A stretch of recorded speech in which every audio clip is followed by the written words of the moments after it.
জাকসু নির্বাচনের মনোনয়নপত্র বিতরণ শুরু। প্রথম দিনে সংগ্রহ করেছেন 6 জন। রোকেয়া বিশ্ববিদ্যালয়ে অনশনরত 3 শিক্ষার্থী হাসপাতালে। এক বছরেও বেরোবির ছাত্র সংসদ আলোর মুখ দেখেনি। অনতিবিলম্বে বেগম রোকেয়া বিশ্ববিদ্যালয়ের ছাত্র সংসদ বিশ্ববিদ্যালয় আইনে গেজেটভুক্ত করে বিশ্ববিদ্যালয়ের সুনির্দিষ্ট রোডম্যাপ দেওয়া হোক। খুলনায় 1 বছরে 76 হত্যাকাণ্ড। জনমনে বাড়ছে আতঙ্ক। আধিপত্য বিস্তার, মাদক ব্যবসা সহ নানা কারণে তৎপর চরমপন্থীরা, বলছে পুলিশ। মানিকগঞ্জে দুর্বৃত্তদের হামলায় প্রাণ গেছে গৃহকর্তার। গবাদি পশু লুট। খুলনায় কৃষি ব্যাংকে ডাকাতির 1,52,000 টাকা উদ্ধার। অভিযান অব্যাহত।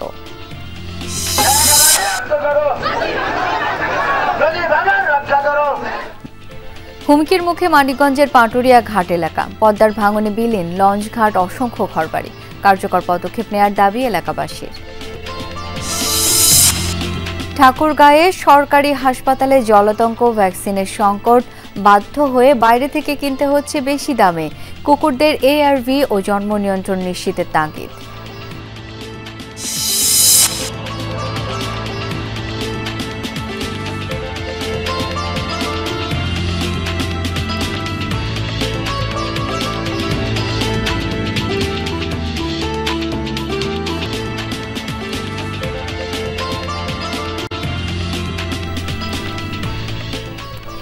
আমন্ত্রণ বিরতিহীন সংবাদ সারা দেশে। আপনাদের সাথে আছি আমি শাওন দত্ত।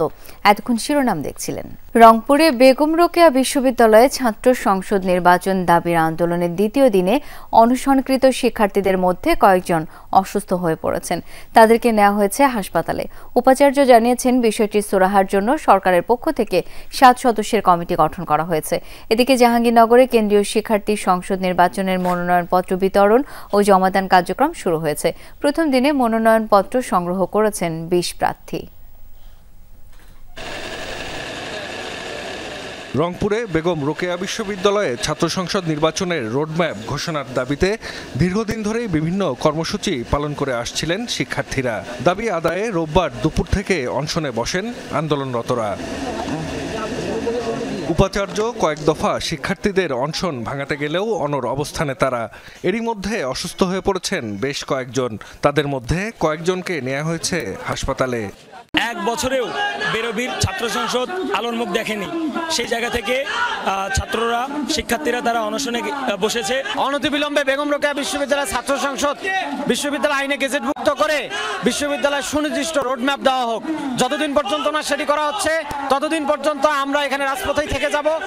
উপাচার্য বলছেন, ছাত্র সংসদ নির্বাচনের বিষয়টি যেহেতু বিশ্ববিদ্যালয় আইনে নেই, তাই বারবার সরকারের উচ্চ মহলে যোগাযোগ করছেন। এরই মধ্যে সরকারের পক্ষ থেকে 7 সদস্যের কমিটিও গঠন করা হয়েছে। এটি সুরাহার পরই দ্রুত নির্বাচনের রোডম্যাপ ঘোষণার আশ্বাস দেন তিনি। ইউজিসিকে অলরেডি কথা বলেছি যে তারা আজকেই একটা মিটিংয়ের ডেট ঘোষণা করবে। কয়েকটা দিন সময় দেওয়াটা আমি মনে করি আমাদের শিক্ষার্থীদের সকলের নিকট একটা আবেদন। এদিকে জাহাঙ্গীরনগর বিশ্ববিদ্যালয়ে কেন্দ্রীয় শিক্ষার্থী সংসদ নির্বাচনের মনোনয়নপত্র বিতরণ ও জমাদান শুরু হয়েছে। প্রথম দিনে বিভিন্ন পদে মনোনয়নপত্র সংগ্রহ করেন 20 জন। প্রকাশ করা হয়েছে চূড়ান্ত ভোটার তালিকা, সেখানে আমার নাম আসেনি, কিন্তু আমি একজন বৈধ শিক্ষার্থী। আমাদের দাবি ছিল যে মনোনয়নপত্র আপাতত বিক্রি করা হোক, পরবর্তীতে এই সংযুক্ত কাগজগুলি এবং গুলি দাখিল সাপেক্ষে মনোনয়নপত্র জমা নেওয়া হোক, কিন্তু সেটি না করার কারণে শিক্ষার্থীরা অনেকটা প্রক্রিয়াগত জটিলতার মধ্যে দিয়ে যাচ্ছেন। আগামী 11 সেপ্টেম্বর ভোট নেওয়া হবে। জাহিদ হাসান, যমুনা নিউজ। এদিকে রাজশাহী বিশ্ববিদ্যালয়ে ভর্তিতে প্রাতিষ্ঠানিক সুবিধা পুনর্বহালের দাবিতে তৃতীয় দিনের মতো কর্মবিরতি অবস্থান ধর্মঘট পালন করেছেন শিক্ষক, কর্মকর্তা, কর্মচারীরা। সকাল 9টা থেকে বিশ্ববিদ্যালয়ের প্রশাসনিক ভবনের সামনে শুরু হয় কর্মসূচি, চলে দুপুর 1টা পর্যন্ত। শিক্ষকদের কর্মবিরতির কারণে বন্ধ ছিল বিভিন্ন বিভাগের ক্লাস, তবে অনুষ্ঠিত হয় পরীক্ষা। আন্দোলনকারীরা বলছেন, প্রাতিষ্ঠানিক সুবিধা তাদের ন্যায্য অধিকার। শিক্ষক ও কর্মকর্তা, কর্মচারীদের সন্তানরা সকল শর্ত মেনেই বিশ্ববিদ্যালয়ে ভর্তি হয়। 1% নয়, 5% প্রাতিষ্ঠানিক সুবিধা পুনর্বহাল চান তারা। এর আগে উপাচার্যের আশ্বাসে আন্দোলন স্থগিত করলেও কোনো কাজ হয়নি বলে অভিযোগ করেন আন্দোলনকারীরা। আগামীকাল পূর্ণ দিবস ধর্মঘট পালনের ঘোষণা দিয়েছেন তারা।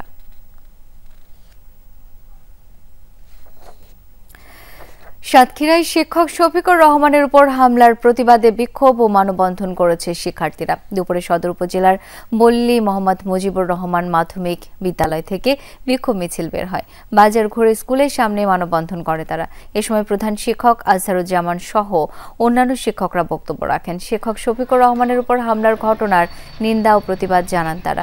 ঘটনায় জড়িতদের গ্রেপ্তারে 24 ঘন্টার আলটিমেটামও দেন শিক্ষকরা। অভিযোগ উঠেছে, ছাত্রীর সাথে অনৈতিক কর্মকাণ্ডের অভিযোগ তুলে শিক্ষকের উপর হামলা চালায় স্থানীয় বিএনপি, যুবদল ও ছাত্রদলের নেতাকর্মীরা। এই ঘটনায় 8 জনের বিরুদ্ধে মামলা করেন ভুক্তভোগী শিক্ষক।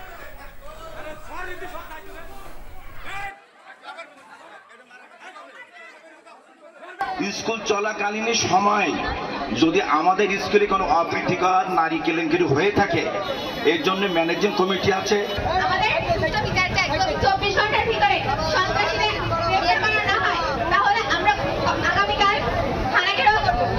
ক্লাস 10-এ 3টে মেয়ে পড়াই।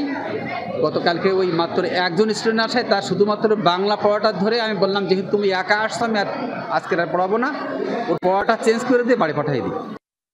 খুলনায় একের পর এক হত্যাকাণ্ড আতঙ্ক ছড়াচ্ছে জনমনে।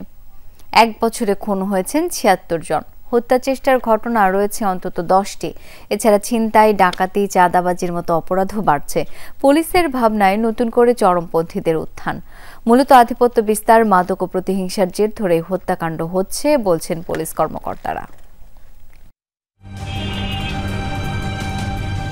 দিনে দুপুরে অস্ত্র নিয়ে এই মহড়া খুলনা নগরীতে। জনমনে আতঙ্ক ছড়াতে সন্ত্রাসীদের দাপট যেন বেড়েই চলেছে দিনকে দিন। প্রকাশ্যে কাউকে হত্যা করতেও দ্বিধাবোধ করছে না বেপরোয়া সন্ত্রাসীরা। নগরীর তেঁতুলতলা মোড়ে গত 24 জুন গুলি ও কুপিয়ে হত্যা করা হয় খুলনা বিশ্ববিদ্যালয়ের শিক্ষার্থী অর্ণব কুমার সরকারকে। কি কারণে হত্যাকাণ্ড তা এখনো অজানা পরিবারটির।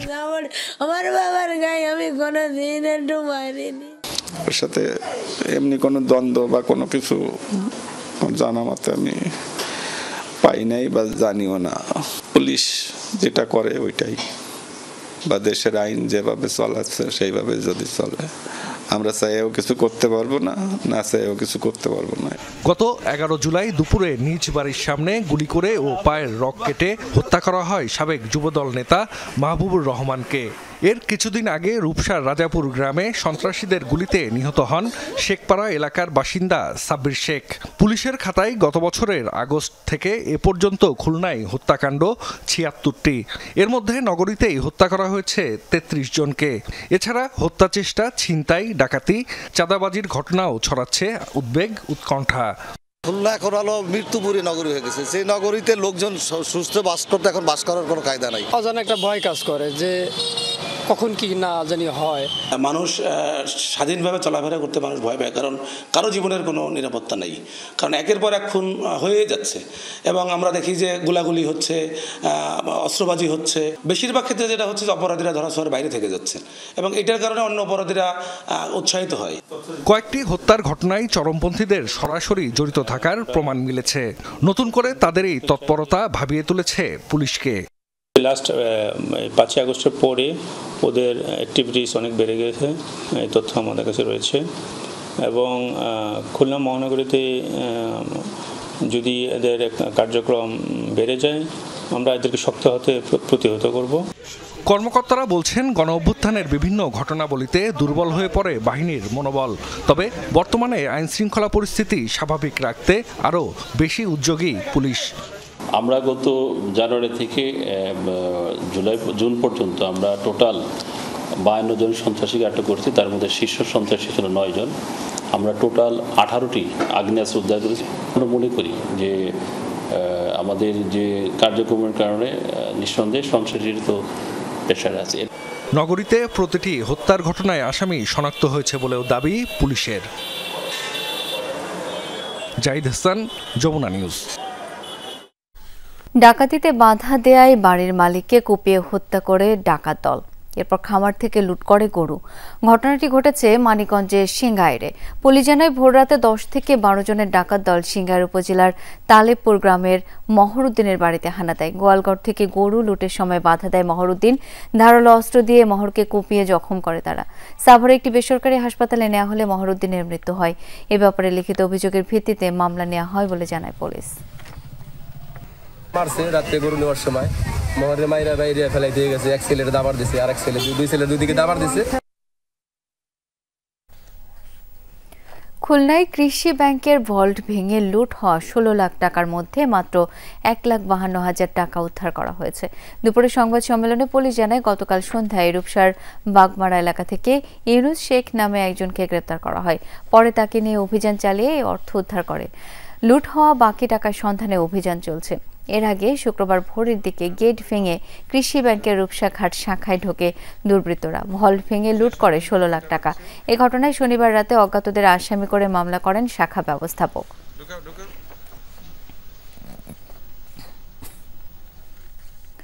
সিলেটের কোম্পানিগঞ্জে অভিযান চালিয়ে 30,000 ঘনফুট সাদা পাথর উদ্ধার করেছে পুলিশ। গোপন সংবাদের ভিত্তিতে ধলাই নদীর তীরে অভিযান চালিয়ে 50টি ট্রাক থেকে এসব পাথর উদ্ধার করা হয়।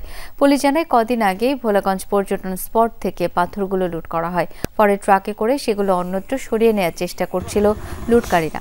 এখন পর্যন্ত লুট হওয়া 1 থেকে 1.5 কোটি ঘনফুট সাদা পাথরের মধ্যে 4 লাখ ঘনফুট পাথর উদ্ধার সম্ভব হয়েছে। আর পাথর লুটের সাথে জড়িত 9 জনকে গ্রেপ্তার করা হয়েছে। ঝিনাইদহে বিএনপি নেতার ফার্মেসি ভাঙচুর মামলায় সাবেক সংসদ সদস্য ও জেলা আওয়ামী লীগ সভাপতি শফিকুল ইসলাম অপুর 2 দিনের রিমান্ড মঞ্জুর করেছেন আদালত।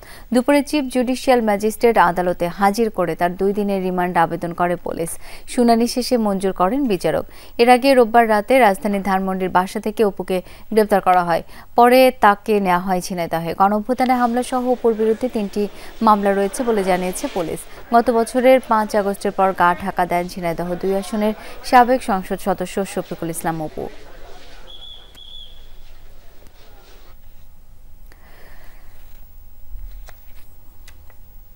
ঝুট ব্যবসার নিয়ন্ত্রণ আর আধিপত্য বিস্তারের জেরে নরসিংদীতে বিএনপির 2 গ্রুপের মধ্যে সংঘর্ষ হয়েছে। গুলিবিদ্ধ সহ আহত 5 জন। রোববার সন্ধ্যা থেকে রাত 11:30 পর্যন্ত দফায় দফায় সংঘর্ষ হয়। পুলিশ জানায় 5 আগস্টের পর থেকেই আধিপত্য বিস্তার ঘিরে পাঁচদোনা ইউনিয়ন বিএনপির সহসভাপতি লালু মিয়া আর স্থানীয় বিএনপি কর্মী মোসাদ্দেক হাসানের মধ্যে বিরোধ চলছে। গতরাতে ঝুট ব্যবসার নিয়ন্ত্রণ ঘিরে মোসাদ্দেকের সমর্থককে মারধর করে লালু মিয়ার লোকজন। এর জেরে দফায় দফায় সংঘাতে জড়ায় দুপক্ষ। এ সময় গোলাগুলির ঘটনাও ঘটে। গুলিবিদ্ধ হয় 2 জন। এছাড়া হাত বোমা নিক্ষেপ করা হয় পুলিশের গাড়িতে। পদ্মার ভয়াবহ ভাঙনে হুমকির মুখে পড়েছে মানিকগঞ্জের পাটুরিয়া ঘাট এলাকা। ইতিমধ্যে নদী গর্ভে সম্পূর্ণ বিলীন হয়েছে লঞ্চঘাট। 2টি ফেরিঘাটও বিলীন হওয়ার পথে। নদীতে তলিয়ে গেছে আশপাশের অসংখ্য ঘরবাড়িও। কিন্তু ভাঙন রোধে কার্যকর পদক্ষেপ নেই অভিযোগ স্থানীয়দের। এই অবস্থায় ভাঙন রোধে ব্যবস্থা নেওয়ার দাবিতে বিক্ষোভ সহ সড়ক অবরোধ করেছে এলাকাবাসী।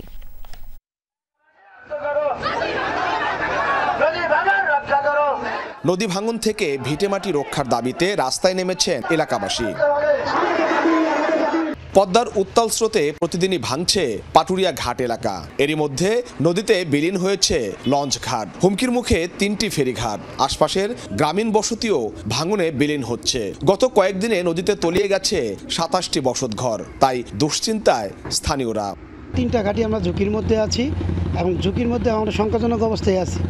এই নিয়ে আমরা রিস্ক নিয়ে আমাদের ফেরিঘাটে অপারেশন চালাচ্ছি। তবে নদীতে তীব্র স্রোতের কারণে আমাদের ফেরি অপারেশনে ব্যাহত হচ্ছে। আমি পাশের লোকজন ডাকার পরে ডাকতেই মনে করেন ঘরের আমাদের পুরাটাই চলে গেল। প্রচুর ভাঙতেছে, কেউ কত জিনিস সরাই পারতেছে, কত সরাই পারতেছে না।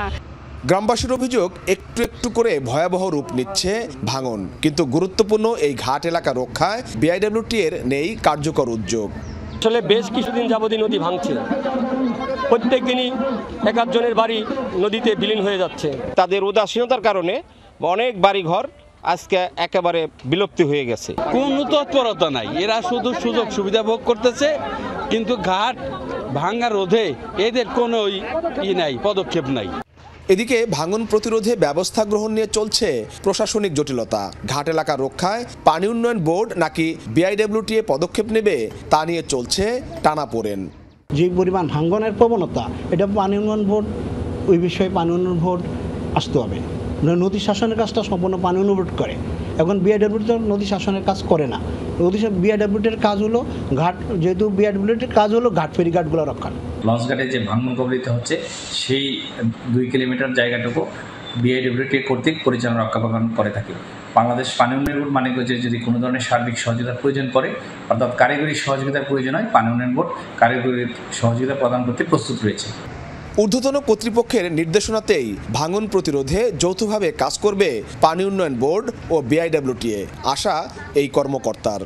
4 নম্বর ঘাট থেকে 2টা ঘর পড়ে গেল, এই বিষয়গুলো তো শুধু বিআইডব্লিউটিএ একার পক্ষে, তার সেই বাজেটও নাই, তার পক্ষে সেটা সম্ভব নয়। এই ক্ষেত্রে সরকারের আমরা যেটা করছি, সরকারের পানি উন্নয়ন বোর্ডের মাধ্যমে আমরা ব্যাপকভাবে যাতে এইটা রক্ষা করা যায় সেইভাবে উদ্যোগ গ্রহণ করা যায়। দক্ষিণ পশ্চিমাঞ্চলের অন্যতম গুরুত্বপূর্ণ এই নৌরুটের যোগাযোগ সচল রাখতে দ্রুত ব্যবস্থা নেওয়ার দাবি জানিয়েছে এলাকাবাসী। BM Khorshed, Jamuna news, Manikganj. মাদারীপুরে মোটরসাইকেল দুর্ঘটনায় নিহত হয়েছেন মসজিদের এক ইমাম। ভোরে শিবচরে এই ঘটনা হয়। স্বজনরা জানায়, প্রতিদিনের মতো ফজরের নামাজে ইমামতি করতে ভোরে মোটরসাইকেলে মসজিদের উদ্দেশ্যে রওনা হন আব্দুর রহমান। পথে বাঁশকান্দি শেখপুর আঞ্চলিক সড়কে নিয়ন্ত্রণ হারিয়ে মোটরসাইকেল ধাক্কা লাগে গাছের সাথে। মাথায় গুরুতর আঘাত পান আব্দুর রহমান। উদ্ধার করে হাসপাতালে নেওয়া হলে তাকে মৃত ঘোষণা করেন চিকিৎসক। মুন্সিগঞ্জের সিরাজদিখানে মালখানগড় মালবদিয়া সড়ক সংস্কারে হয়নি দীর্ঘদিন, তাই সরু রাস্তা দিয়ে ঝুঁকি নিয়ে চলছে যানবাহন। স্থানীয়দের অভিযোগ, গুরুত্বপূর্ণ এই সড়ক সংস্কারে নজর নেই কর্তৃপক্ষের, অথচ এই উপজেলাতেই বাড়ি স্বরাষ্ট্র উপদেষ্টা জাহাঙ্গীর আলম চৌধুরীর। উপজেলা প্রকৌশলী জানান, উন্নয়ন প্রকল্প ও সেতু পুনর্নির্মাণের জন্য আবেদন করা হয়েছে। সরু রাস্তা, নেই কার্পেটিং, ঝুঁকিপূর্ণ 3টি সেতু পার হয়ে ইট সুরকির পরতের ওপর দিয়েই চলছে যানবাহন। তবে স্বাভাবিক গতিতে চলাচল করা সম্ভব নয় বললেই চলে।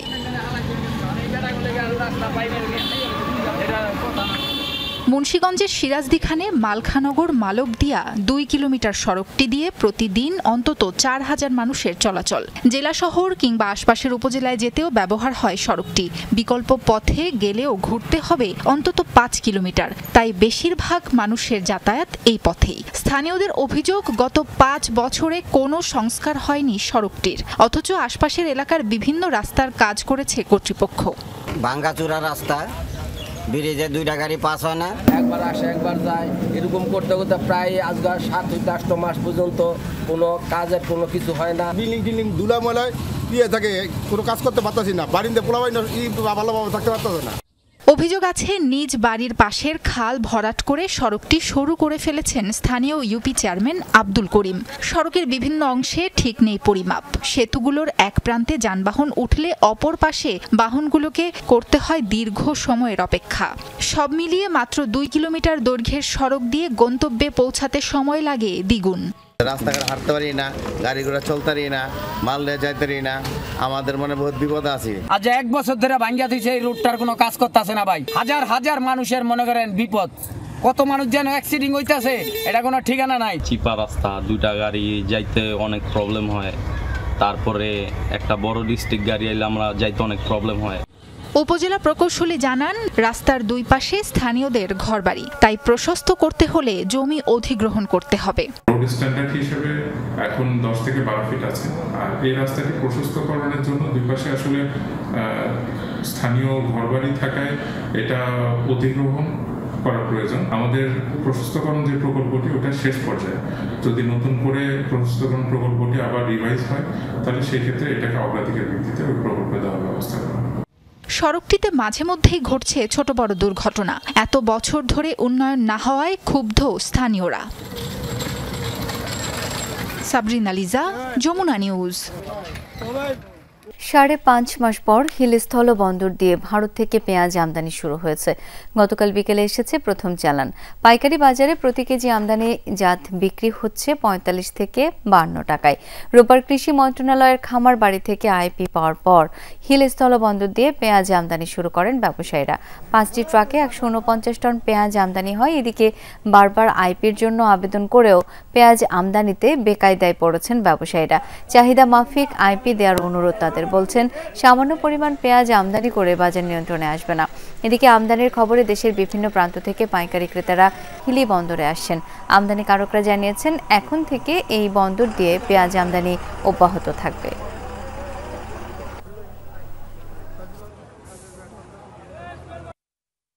এখনো আমরা দাম দর এখনো ইম্পোর্টার আসেনি, দাম দর কোনো হয়নি। 2 গাড়ি মাল আমদানি হয়েছে, আরো 2-4 গাড়ি আমদানি হতে পারে। দীর্ঘ 5 থেকে 5.5 মাস পর বন্দরে পেঁয়াজ আমদানি হয়েছে। আমরা পেঁয়াজ নেওয়ার জন্য আসছি। আমার মতো আরো অনেকেই পেঁয়াজ নিতে আসছে। অবস্থা আমরা যে 30 টন করে আইপি পাইছি, 30 টনের একটা করে এলসি হচ্ছে, এক গাড়ি মাল আসতেছে। এটা দিয়ে আসলে বাজার নিয়ন্ত্রণের কোনো সম্ভাবনাই নাই। অভয়াশ্রম গড়ে তুলে দেশি মাছে দেশভরি প্রতিপাদ্যে দেশের বিভিন্ন জেলায় জাতীয় মৎস্য সপ্তাহ উদযাপিত হচ্ছে। সকালে ফরিদপুরে মৎস্য সপ্তাহ উপলক্ষে র্যালি ও আলোচনা সভা হয়েছে। পাশাপাশি জেলা প্রশাসকের বাসভবনের পুকুরে বিভিন্ন মাছের পোনা অপমুক্ত করা হয়। 3 মৎস্য চাষিকে দেওয়া হয় সম্মাননা। এছাড়া অনুষ্ঠানের শুরুতে জুলাই শহীদদের স্মরণে 1 মিনিট নীরবতা পালন করেন অতিথিরা। গোপালগঞ্জে মৎস্য সপ্তাহ উপলক্ষে নানা কর্মসূচি আয়োজন করা হয়েছে। অনুষ্ঠান শেষে মৎস্য চাষিদের পুরস্কার দেওয়া হয়। জয়পুরহাটে জেলা প্রশাসকের বাংলো পুকুরে বিভিন্ন মাছের পোনা অপমুক্ত করা হয়। সেখান থেকে র্যালি শুরু হয়। পরে জেলা প্রশাসনের সম্মেলন কক্ষে আলোচনা সভা হয়। এ সময় মৎস্য চাষে বিশেষ অবদানের জন্য জাকোস ফাউন্ডেশন ও 5 মৎস্য চাষিকে সম্মাননা স্মারক দেওয়া হয়। ঝালকাঠিতে মৎস্য সপ্তাহ উপলক্ষে নানা কর্মসূচি পালিত হয়। 3 সফল মৎস্য চাষিকে দেওয়া হয় সম্মাননা। ঠাকুরগাঁয়ে আতঙ্কের নতুন নাম জলাতঙ্ক। তবে সরকারি হাসপাতালে রোগীর তুলনায় নেই প্রয়োজনীয় ভ্যাকসিন। বাধ্য হয়ে বাইরে থেকে কিনতে হচ্ছে র্যাবিসের টিকা, যার দাম অনেক বেশি। হাসপাতাল কর্তৃপক্ষ বলছে প্রতিষেধকের চাহিদাপত্র অনুযায়ী সরবরাহ পেলেই আসবে সমাধান। পাশাপাশি কুকুরদেরও ভ্যাকসিন আর জন্ম নিয়ন্ত্রণ নিশ্চিতের তাগিদ স্থানীয়দের। 250 শয্যা বিশিষ্ট ঠাকুরগাঁও জেনারেল হাসপাতাল প্রতিদিন কমপক্ষে 1.5 থেকে 200 রোগী যান কেবল জলাতঙ্কের টিকা নিতেই। ঠাকুরগাঁওয়ের পথেঘাটে দিন দিন বাড়ছে কুকুরের সংখ্যা। প্রায় আক্রমণের শিকার হচ্ছেন শিশু থেকে বৃদ্ধ নানা বয়সী মানুষ। বিনামূল্যে জলাতঙ্কের টিকা পেতে সরকারি হাসপাতালগুলোই ভরসা। তবে সেখানেও বিপত্তি, হাসপাতালে মিলছে না চাহিদা মাফিক প্রতিষেধক। দেখতে যাচ্ছি তখন কুকুরটাই পাশে যাচ্ছে। আমার স্বামী একটা লাঠি নিয়ে পিটাইতে গেছে, কুকুরটা উপরে আসে আক্রমণ করে একেবারে হাত পাও তামান পিটি সব কামড়ে শেষ করে একবারে মানুষের উপর জান দিয়ে চড়তেছে।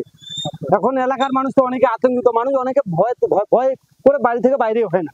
সংকটের কারণে বাইরের ফার্মেসি থেকেই রোগীদের কিনতে হচ্ছে টিকা। প্রয়োজনীয় 3টি টিকার জন্যই গুনতে হচ্ছে 3000 টাকা। প্রান্তিক বা সীমিত আয়ের মানুষের জন্য যা বেশ ব্যয়বহুল। বাধ্য হয়েই অনেকেই দ্বারস্থ হচ্ছেন কবিরাজের। পিছন থেকে আসে পায়ে আর মুখে একটা কুকুর এসে কামড় দিল। ভ্যাকসিন যে যায় দেখতেছি ওখান থেকে 2টা ভ্যাকসিন দিল আমার। পরে আমাকে বলতেছে এই 2টা আবার কিনে আনতে হবে। বলতেছে যে আপনারা বাইরে ভ্যাকসিন কিনেন। হ্যাঁ, কিনে আমাদের এখানে কোনো ভ্যাকসিন নাই। 3টা ভ্যাকসিন দিতে হবে 3000 টাকা। একটা ভ্যাকসিন 1000 করে বাইরে ওরা নিচ্ছে। অ্যান্টি রেবিস ভ্যাকসিন ARV আমদানি করে স্বাস্থ্য অধিদপ্তর। হাসপাতাল কর্তৃপক্ষের দাবি, কেন্দ্র থেকে সংকটের কারণে জেলা পর্যায়েও সরবরাহে পড়েছে প্রভাব। অ্যান্টি রেবিস ভ্যাকসিন এটা সরবরাহ করে থাকে স্বাস্থ্য অধিদপ্তরের কমিউনিকেবল ডিজিজ কন্ট্রোল ডিপার্টমেন্ট। ওনারা বিদেশ থেকে কিনে নিয়ে এসে সারা দেশে এটা সাপ্লাই করে থাকে।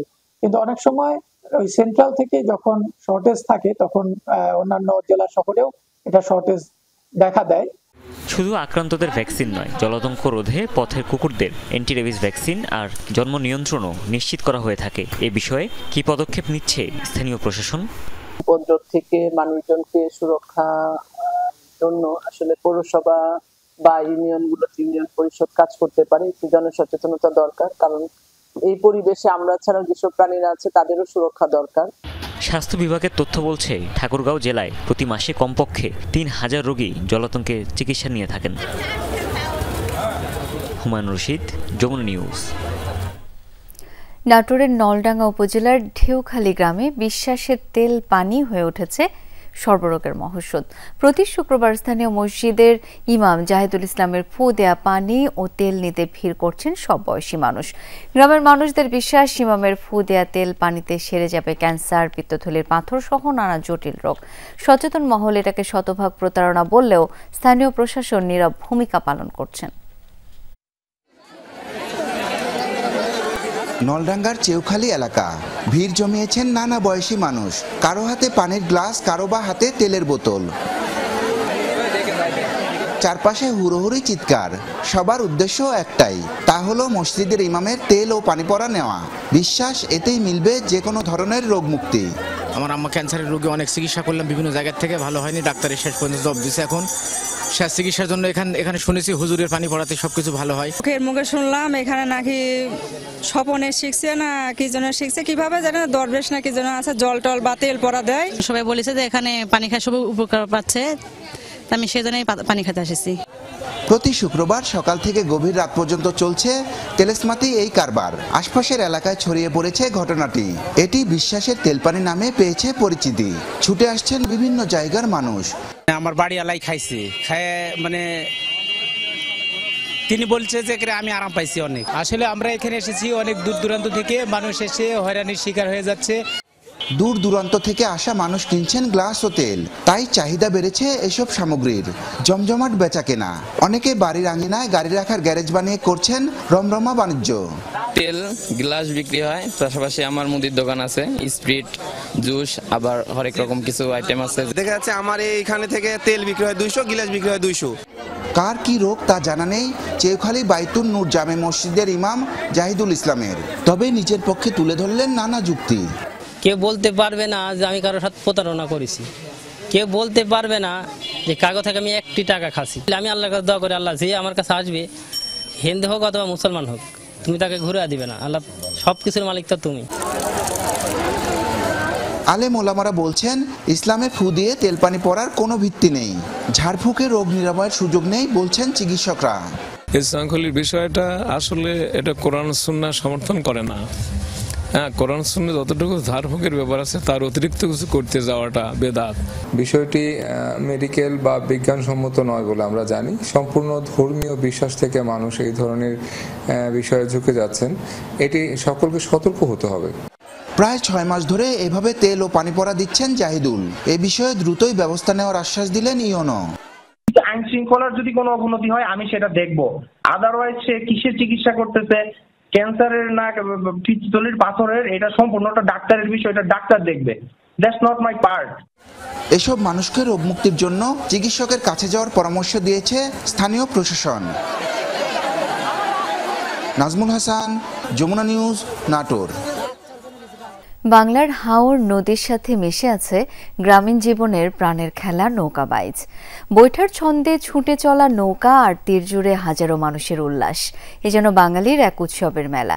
হবিগঞ্জের বানিয়াচং উপজেলার নয়াগাং হাওরে অনুষ্ঠিত হলো ঐতিহ্যবাহী নৌকাবাইজ প্রতিযোগিতা দেখতে দূর দূরান্ত থেকে ভিড় করে হাজারো দর্শনার্থী।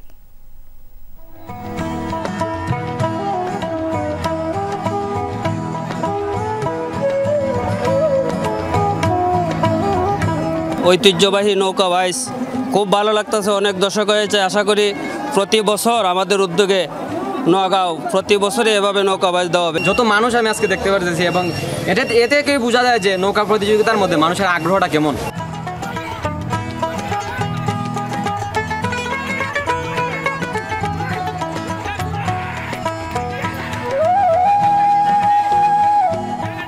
নগাঁও হাওরে নৌকাবাজ প্রতিযোগিতা হচ্ছে, এটা খুব ভালো লাগতেছে। আমরা আসছি, অনেকে আসছে দূর দূরান্ত থেকে। নগাঁও হাওরের মাঝে পাইছি যে অনেক ভালো লাগছে, আমরা আসছি, আরো অনেক মানুষ আছে। আমরা অনেক বছর পরে নৌকাবাজ দেখতে।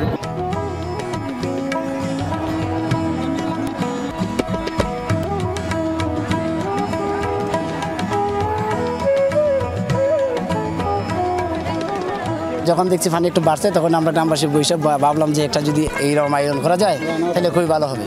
সেই থেকে আমরা পরিকল্পনা নাই না আমরা এই ধরনের আজকের এই আয়োজন করছি।